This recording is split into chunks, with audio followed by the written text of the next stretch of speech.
नमस्कार, बहुत बहुत स्वागत है आप सभी का आज की क्लास में। छायावाद पर आज की दूसरी वीडियो है। सभी प्रश्न घटना चक्र से हैं। तो आज का पहला प्रश्न है, तेरा वैभव देखूं या जीवन का क्रंदन देखूं। यह पंक्ति किसकी है? तो ऑप्शन है निराला, अज्ञे, महादेवी वर्मा, बच्चन सिंह। तो इसका सही उत्तर है ऑप्शन सी, महादेवी वर्मा। यह पंक्ति जो है महादेवी वर्मा द्वारा रचित दुविधा शीर्षक कविता से ली गई है।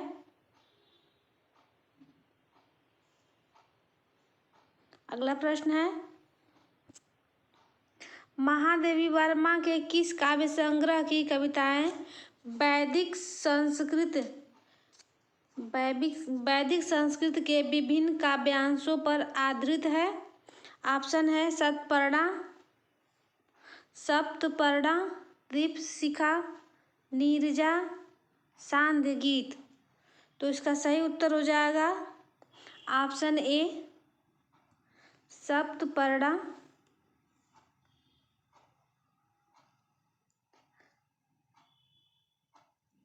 सप्तपर्णा काव्य संग्रह वैदिक संस्कृत के विभिन्न काव्यांशों पर आधारित है।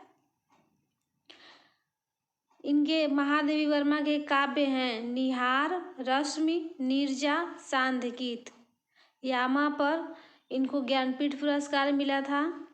स्मृति की रेखाएं कृति पर द्विवेदी पदक मिला था और नीरजा काव्य कृति पर महादेवी वर्मा को शेक्सपियर पुरस्कार मिला था।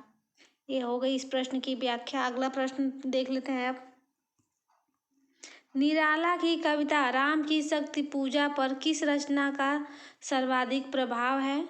तो ऑप्शन है रामचरितमानस, वाल्मीकि रामायण, साकेत, कृत्तिवास रामायण। तो इसका सही उत्तर हो जाएगा ऑप्शन डी, कृत्तिवास रामायण।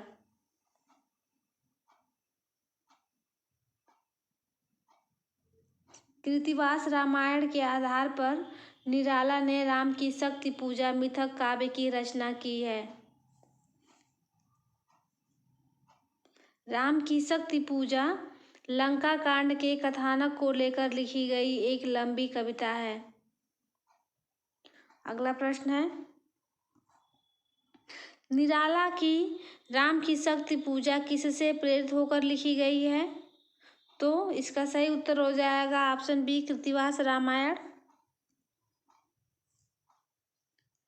अगला प्रश्न है, निराला की कविता राम की शक्ति पूजा पर किस रचना का सर्वाधिक प्रभाव है? तो कृत्तिवास रामायण का है। तो इसका सही उत्तर हो जाएगा ऑप्शन बी। एक ही प्रश्न है। अगला प्रश्न है, पंत जी की रचनाओं बीड़ा और पल्लव दोनों में अंग्रेजी कविताओं से लिए हुए भाव और अंग्रेजी भाषा के लाक्षणिक प्रयोग बहुत मिलते हैं। यह कथन किसका है? ऑप्शन में है डॉक्टर नगेंद्र, रामचंद्र शुक्ल, रामविलास शर्मा, डॉक्टर बच्चन सिंह। तो इसका सही उत्तर हो जाएगा आचार्य रामचंद्र शुक्ल।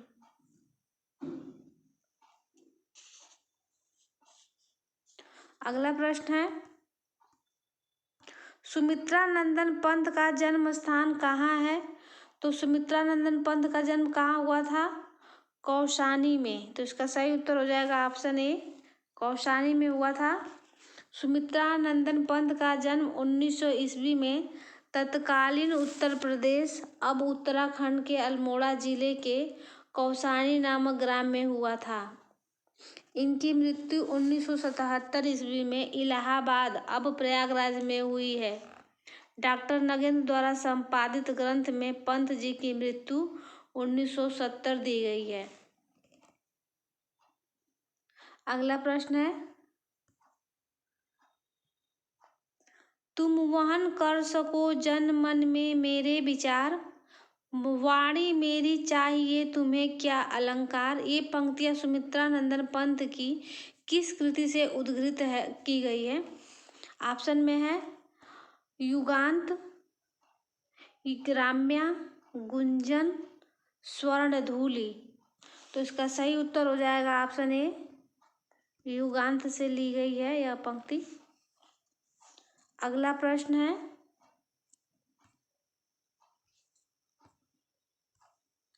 पंत जी का महाकाव्य कौन सा है? तो पंत जी का महाकाव्य है लोकायतन। तो इसका सही उत्तर हो जाएगा ऑप्शन बी। इस प्रश्न की व्याख्या देख लेते हैं। लोकायतन महात्मा गांधी के जीवन पर आधारित सुमित्रा नंदन पंत द्वारा रचित महाकाव्य है, जिसका प्रकाशन 1964 ईस्वी में हुआ था। यह 2 खंडों में है, बाह्य परिवेश तथा अंतः चेतना। इसमें भारतीय जीवन की स्वाधीनता से पूर्व और पश्चात की जीवन गाथा का चित्रण किया गया है। अगला प्रश्न है, निम्नलिखित में से कौन सी पुस्तक महात्मा गांधी के जीवन पर आधारित है? तो इसमें 2 ऑप्शन सही हो जाएंगे। महामानव ठाकुर प्रसाद सिंह द्वारा रचित तथा लोकायतन सुमित्रा नंदन पंत द्वारा रचित है। तो इसमें 2 ऑप्शन सही हो जाएंगे, महामानव और लोकायतन। ये दोनों रचनाएं महात्मा गांधी के जीवन पर लिखी गई हैं। अगला प्रश्न है, कला और बूढ़ा चाँद के लेखक हैं? तो ऑप्शन है रामधारी सिंह दिनकर, सुमित्रा नंदन पंत, सूर्यकांत त्रिपाठी निराला, नंद दुलारे वाजपेयी। तो कला और बूढ़ा चाँद के लेखक हैं सुमित्रा नंदन पंत। तो इसका सही उत्तर हो जाएगा ऑप्शन बी। अगला प्रश्न है, चिदम्बरा पर उनको ज्ञानपीठ पुरस्कार मिला था सुमित्रा नंदन पंत को, और लोकायतन कृति पर उनको सोवियत लैंड नेहरू पुरस्कार मिला था। 1960 ईस्वी में पंत जी को कला और बूढ़ा चाँद कविता संग्रह के लिए साहित्य अकादमी पुरस्कार मिला था इस रचना पर। अगला प्रश्न है, पंत को उनकी किस कृति पर भारतीय ज्ञानपीठ पुरस्कार मिला? तो अभी इसका उत्तर बता दिए हैं हम। तो इसका सही उत्तर हो जाएगा ऑप्शन बी, चिदम्बरा। अगला प्रश्न है, चिदम्बरा के रचनाकार हैं? तो चिदम्बरा के रचनाकार हैं सुमित्रा नंदन पंत। तो इसका सही उत्तर हो जाएगा ऑप्शन बी। वही प्रश्न है, लोकायतन किस विधा की कृति है? तो ऑप्शन है खंड काव्य, प्रबंध काव्य, मुक्तक काव्य, नीति काव्य। तो इसका सही उत्तर हो जाएगा ऑप्शन बी, लोकायतन प्रबंध काव्य है। अगला प्रश्न है, पंत जी की ग्राम्य कृति का संबंध है? तो इसका ऑप्शन है ग्रामीण परिवेश से, प्रगतिवादी दृष्टि से, कल्पना लोक से, नई कविता से। तो इसका सही उत्तर हो जाएगा ऑप्शन ए, ग्रामीण परिवेश से। अगला प्रश्न है, लोकायतन के रचयिता हैं? तो लोकायतन के रचयिता हैं सुमित्रा नंदन पंत। तो इसका सही उत्तर हो जाएगा ऑप्शन डी। वही प्रश्न है। अगला प्रश्न है, पंत की पहली रचना है? ऑप्शन है बीड़ा, ग्रंथि, गिरजे का घंटा, इनमें से कोई नहीं। तो इसका सही उत्तर हो जाएगा ऑप्शन सी, गिरजे का घंटा जो है इनकी पहली रचना है। अगला प्रश्न है, कविता करने की प्रेरणा मुझे सबसे पहले प्रकृति निरीक्षण से मिली, जिसका श्रेय मेरी जन्मभूमि कुर्मांचल प्रदेश को है। यह कथन किस कवि का है? तो यह कथन जो है सुमित्रा नंदन पंत का है। तो इसका सही उत्तर हो जाएगा ऑप्शन बी। अगला प्रश्न है,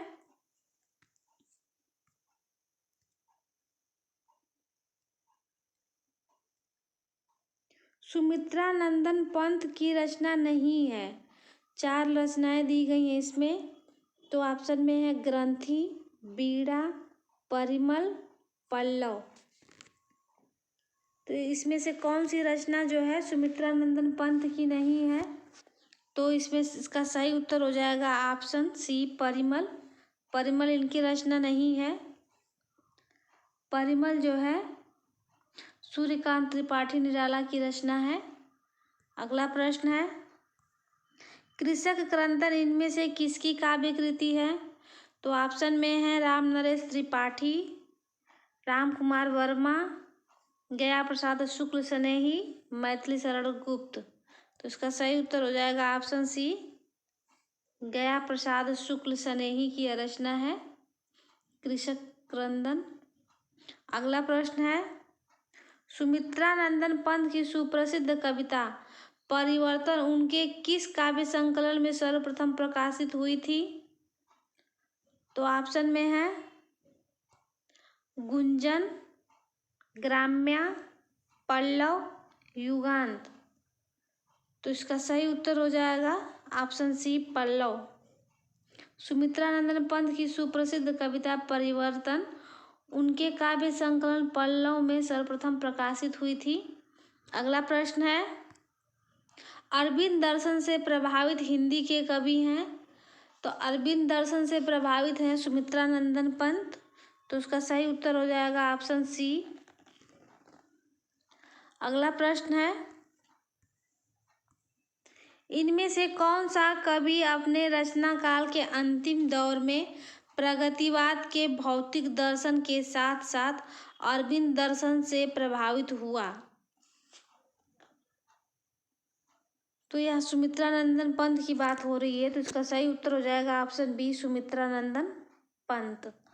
अगला प्रश्न है, छायावाद के किस कवि का काव्य अरविंद के जीवन दर्शन से प्रभावित है? तो सुमित्रा नंदन पंत के। तो इसका सही उत्तर हो जाएगा ऑप्शन डी।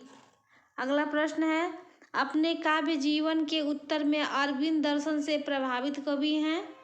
तो सुमित्रा नंदन पंत हैं। तो इसका सही उत्तर हो जाएगा ऑप्शन बी, सुमित्रा नंदन पंत।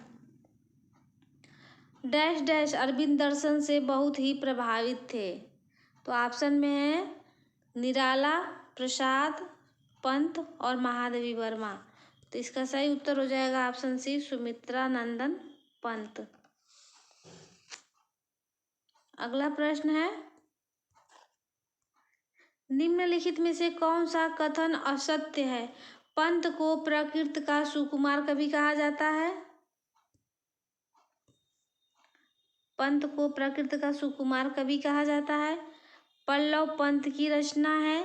लोकायतन महाकाव्य की श्रेणी में आता है। पंत भारतेंदु युग के कवि हैं। तो ऑप्शन देख के आप लोग जान गए होंगे, इसका सही उत्तर है ऑप्शन डी। अगला प्रश्न है,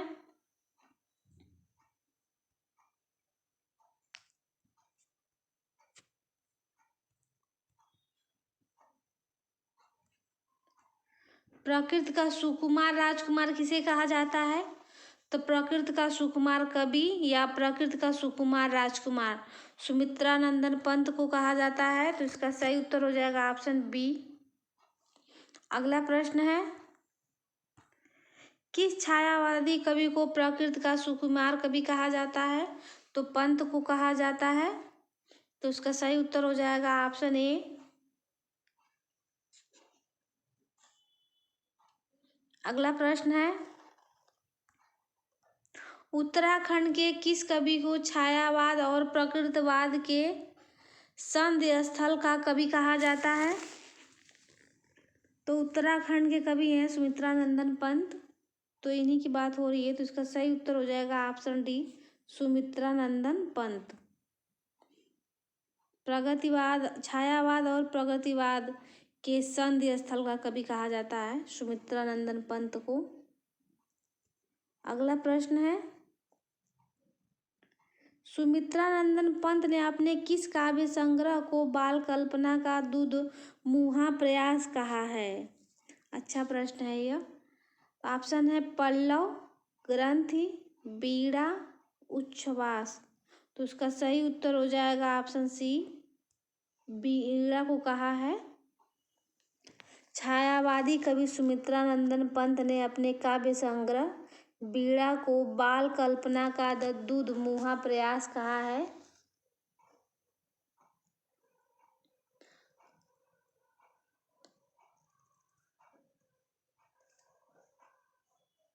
इस प्रश्न की व्याख्या देख लेते हैं। प्रथम रचना हार उपन्यास है। रचना काल है 1916 17 ईस्वी। प्रकाशन वर्ष है 1960। प्रथम कविता है इनकी गिरजे का घंटा। प्रथम छायावादी रचना है उच्छ्वास। अंतिम छायावादी रचना है गुंजन। अगला प्रश्न है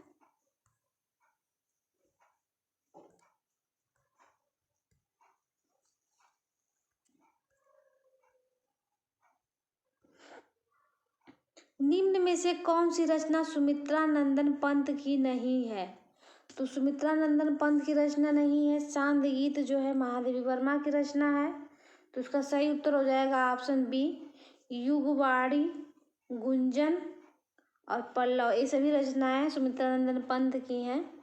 अगला प्रश्न है पंत की रचनाओं का प्रकाशन की दृष्टि से सही क्रम है? तो इसका सही क्रम है पंत की रचनाओं का, तो पहले आएगा गुंजन, फिर युगांत, ग्राम्या, लोकायतन। गुंजन का समय है 1932 ईस्वी, 1932। युगांत है 1936। ग्राम्या है 1940,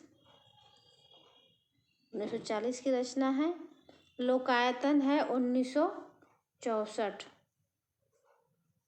1964 की रचना। एक क्रम हो जाएगा, तो इसका सही उत्तर हो जाएगा ऑप्शन ए।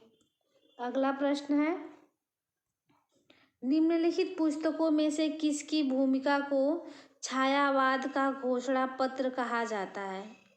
निम्नलिखित पुस्तकों में से किसकी भूमिका को छायावाद का घोषणा पत्र कहा जाता है?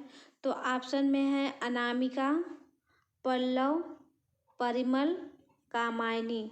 तो इसका सही उत्तर हो जाएगा ऑप्शन बी पल्लव। अगला प्रश्न है निम्नलिखित में से कौन सी रचना महाकाव्य नहीं है? तो ऑप्शन में है कामायनी, प्रियप्रवास, साकेत, पल्लव। तो इसका सही उत्तर हो जाएगा ऑप्शन डी पल्लव जो है महाकाव्य नहीं है। बाकी तीनों रचनाएं महाकाव्य हैं। अगला प्रश्न देख लेते हैं।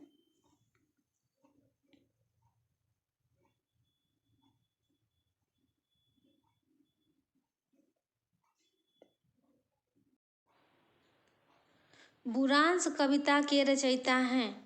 तो ऑप्शन है श्यामा चरण पंत, सुमित्रा नंदन पंत, डॉक्टर लीलामणि उप्रेती, शिरोमणि पाठक। तो इसका सही उत्तर हो जाएगा ऑप्शन बी सुमित्रा नंदन पंत की यह रचना है। अगला प्रश्न है हिंदी साहित्य में महाप्राण किस कवि के लिए प्रयुक्त होता है? तो ऑप्शन में है तुलसीदास, निराला, जयशंकर प्रसाद, सूरदास। तो इसका सही उत्तर हो जाएगा ऑप्शन बी सूर्यकांत त्रिपाठी निराला को कहा जाता है महाप्राण। अगला प्रश्न है गीता कुंज नामक काव्य संकलन किस कवि की रचना है? तो यह निराला की रचना है। तो इसका सही उत्तर हो जाएगा ऑप्शन ए निराला।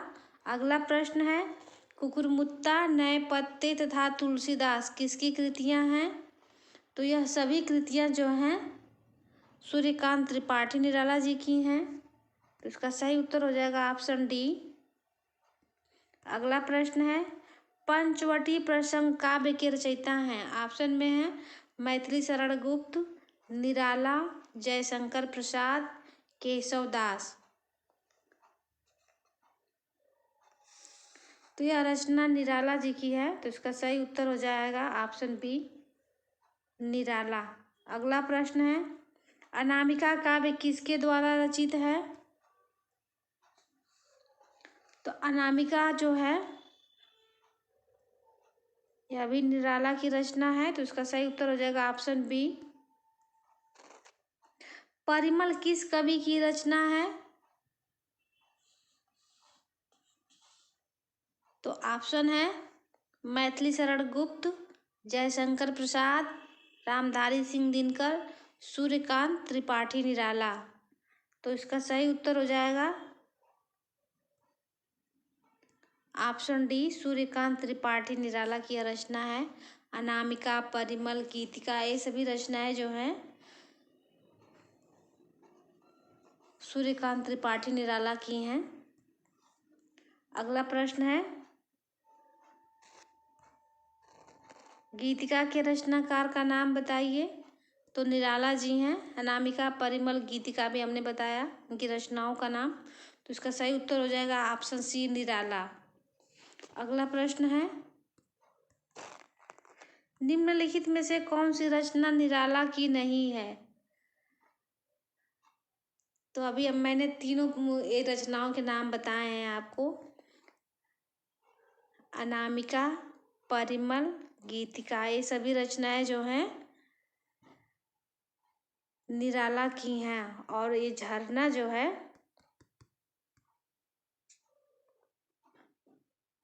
झरना इनकी रचना नहीं है। तो इसका सही उत्तर हो जाएगा ऑप्शन ए, यह जयशंकर प्रसाद की रचना है झरना। अगला प्रश्न है,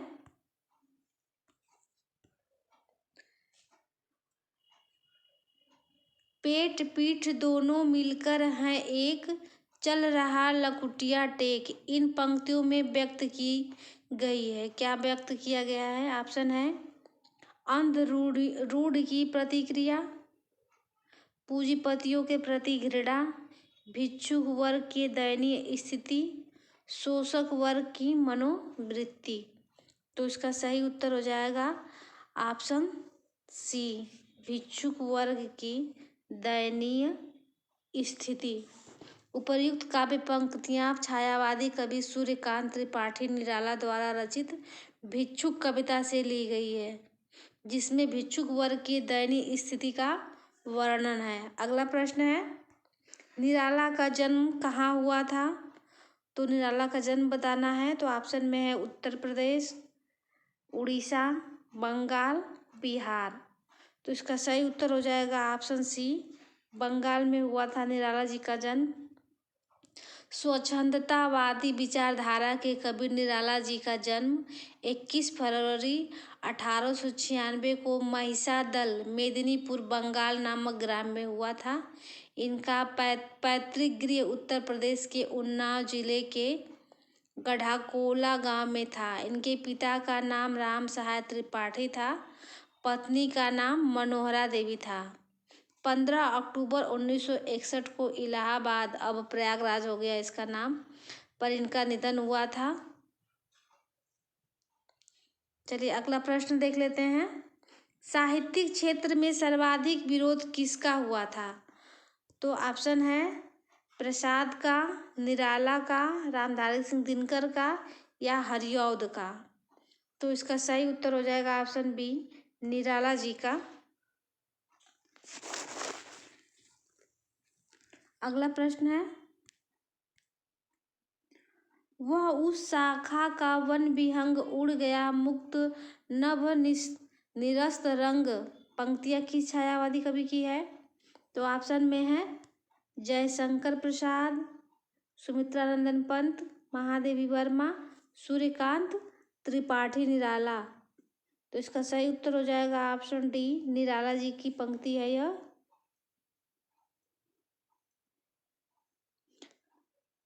उपर्युक्त काव्य पंक्तियों के रचयिता छायावादी कवि सूर्यकांत त्रिपाठी निराला हैं। निराला को महाप्राण वर्णों का अधिक प्रयोग करने के कारण महाप्राण निराला भी कहा जाता है। यह इस प्रश्न की व्याख्या है।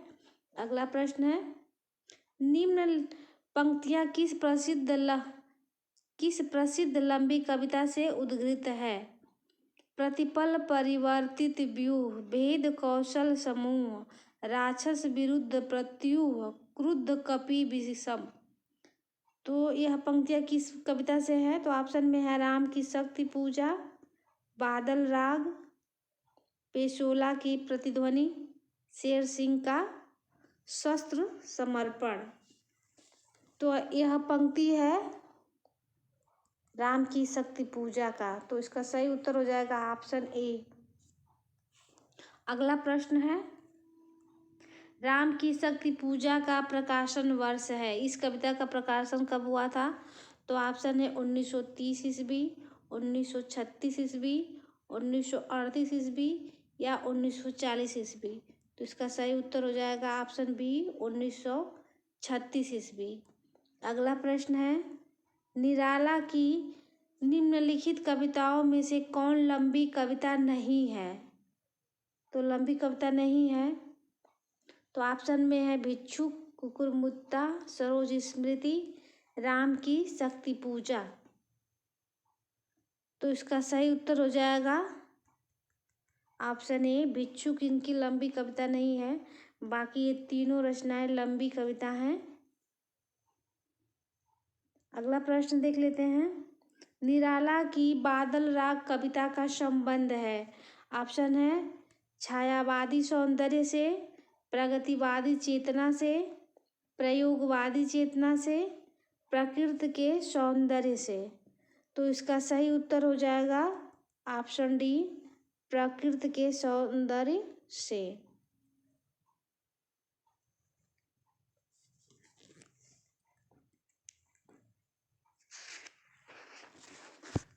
अगला प्रश्न है,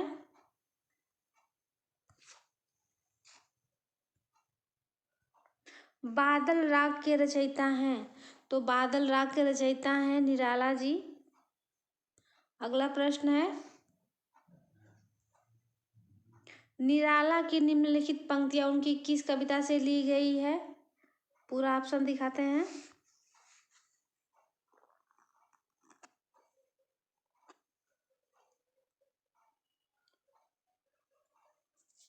है यह उपाय कह उठे राम, ज्यों मंद्रित घन, कहती थी माता तुमको सदा राजीव नयन। तो ऑप्शन है तुलसीदास, पंचवटी प्रसंग, राम की शक्ति पूजा, अधिवास। तो इसका सही उत्तर हो जाएगा ऑप्शन सी राम की शक्ति पूजा से है। अगला प्रश्न है,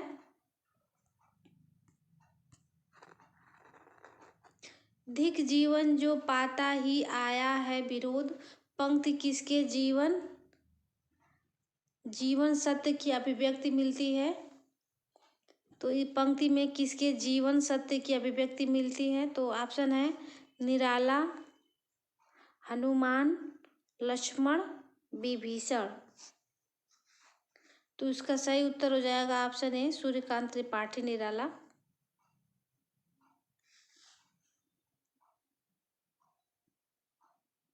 उपर्युक्त पंक्तियां सूर्यकांत त्रिपाठी निराला की कृति राम की शक्ति पूजा से ली गई है।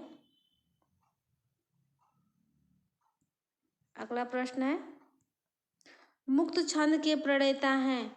तो मुक्त छंद के प्रणेता कौन है? तो ऑप्शन में है निराला, नागार्जुन, जयशंकर प्रसाद, महादेवी वर्मा। तो इसका सही उत्तर हो जाएगा ऑप्शन ए निराला जी हैं मुक्त छंद के प्रणेता। अगला प्रश्न है, केचुआ छंद का प्रयोग किस कवि ने अपनी कविताओं में किया है? तो निराला जी ने किया है। निराला जी ने किया है। मुक्तक छंद को ही केचुआ छंद कहा जाता है। अगला प्रश्न है, निराला जी का प्रथम काव्य संग्रह कौन सा है? ऑप्शन है अर्चना, अरिमा, आराधना, अनामिका।